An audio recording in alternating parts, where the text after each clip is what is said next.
suis avec Cherio, l'attaché audiovisuel ici à l'ambassade de France, GPA. Et je vous poserai presque les mêmes questions qu'on a abordées au cours de notre conférence de débat tout à l'heure. Nollywood, selon vous, quelle place économique occupe-t-il comme industrie dans le marché local et international? Nollywood, c'est un poids économique considérable puisque lorsque le PIB du Nigeria a été recalculé il y a 2 ans, on a estimé que Nollywood et l'industrie du divertissement au Nigeria, c'était près de 3% du PIB. On estime aussi que c'est plus de 300 000 personnes qui travaillent pour Nollywood. Après l'agriculture, ce serait donc le premier employeur du pays. Plus de 2000 films sont produits par an par Nollywood, ce qui en fait après l'Inde le premier producteur de cinéma avant les États-Unis. Donc évidemment, on voit que c'est un pays où on produit beaucoup, et ce qui est encourageant aussi, c'est un pays où on produit de plus en plus de films de qualité, puisque maintenant il y a des budgets plus importants. C'est-à-dire à l'apparition d'Hollywood dans les années 90, c'était des petits budgets de 5 000 ou 10 000 dollars, et aujourd'hui vous avez des films qui ont des budgets d'1 ou 2 millions de dollars, et vous avez même L'autre moitié du soleil, l'adaptation du roman éponyme de Chimamanda Adichie Ngozi, qui a un budget de 10 millions de dollars. Donc on voit aussi les gens croient davantage dans les films nigérians parce que ce sont des films qui ont du succès, évidemment, ça on le sait, à la télévision, mais aussi des films qui ont du succès au cinéma, puisque pour la première fois à la fin de l'année 2016, vous avez un film nigérian, The Wedding Party, qui a eu plus de succès que les blockbusters américains. Et en 2 mois, il a réalisé près de 2 millions de dollars de recettes au cinéma, aussi parce qu'il y a de plus en plus de cinémas qui ont réouvert au Nigeria, évidemment dans les très grandes villes comme Lagos ou Kano, mais aussi dans des villes un peu moins importantes comme Enugu ou Warri. Donc tout le Nigeria redécouvre le plaisir d'aller au cinéma.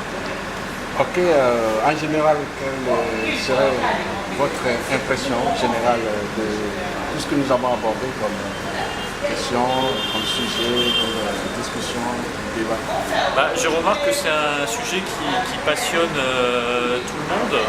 On a vu que les questions fusaient un petit peu dans tous les sens, et c'est vrai que c'est un sujet fédérateur, puisque c'est un sujet qui intéresse à la fois les anglophones et les francophones, puisqu'on voit très bien que dans les pays francophones, Nollywood a beaucoup de succès. Alors souvent c'est Hollywood doublé en français, puisque c'est les films de Nollywood TV, et Nollywood TV est une des chaînes les plus regardées à Abidjan, mais aussi à Dakar, mais aussi dans l'ensemble du monde francophone. Ouais. Donc c'est vrai que il n'y a pas simplement d'Hollywood TV, c'est vrai que les films nigérians plaisent aux Africains, et puis aussi aux Kenyans, ou même aussi aux Jamaïcains, parce qu'au fond ce sont des histoires qui parlent aux gens.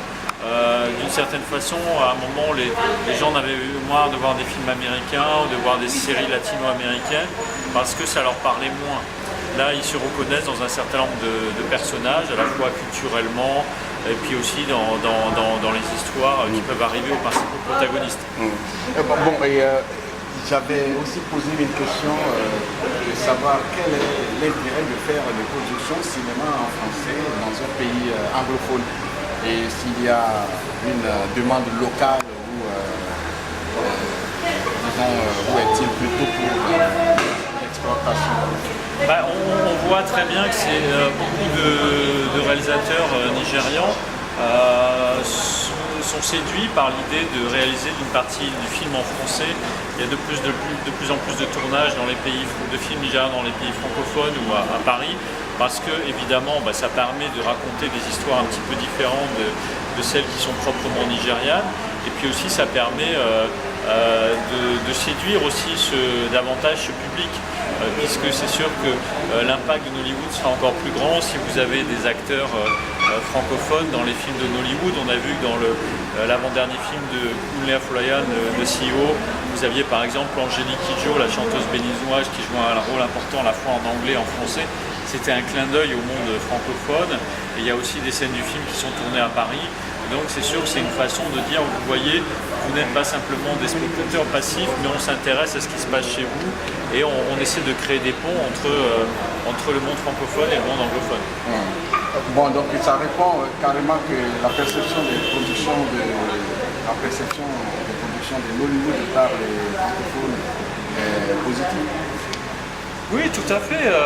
Ce qui le montre, le fait que c'est positif, c'est que les gens regardent beaucoup ces films. Donc ça veut dire qu'ils y trouvent leur compte, qu'il y a un phénomène d'identification, que ça leur permet de se changer les idées. Mais aussi, je pense que de plus en plus de francophones ont envie de jouer un rôle plus actif. C'est-à-dire qu'ils ont envie qu'il y ait des coproductions, ils ont envie qu'il y ait aussi des histoires qui soient tournées dans leur pays. Donc la volonté de créer des ponts entre les deux cultures est présente des deux côtés. On voit aussi qu'actuellement il y a des tentatives, même plus que des tentatives, puisque ça devient une réalité, pour réouvrir des salles de cinéma dans les pays d'Afrique francophone. Il y a une industrie du cinéma qui recommence à se développer dans les pays d'Afrique francophone. Merci beaucoup, surtout d'avoir participé activement à cette conférence d'État. À bientôt. Merci à vous de m'avoir reçu. J'aime beaucoup ce que fait le club RFI à Ego, c'est vraiment remarquable. Vous dynamisez la communauté des francophones. Mais ce club RFI est vraiment nécessaire puisqu'en fait, il répond vraiment à un besoin. Parce que beaucoup d'estimations considèrent que Lagos a une population francophone très importante, qu'on estime à peu près 1 million d'habitants. Mais en fait, souvent, ces francophones sont disséminés, souvent ils n'osent pas trop parler français parce qu'ils savent qu'ils sont dans un monde essentiellement anglophone. Et donc, grâce au club RFI, ils ont un moyen de parler leur langue et puis aussi de se retrouver, de créer des liens forts entre eux. Donc, c'est magnifique. Bravo. Donc, vous souhaiteriez que cet événement soit périodique, c'est-à-dire peut-être chaque 6 mois ou chaque année? Même plus que ça, je pense que vous avez déjà organisé précédemment des belles conférences.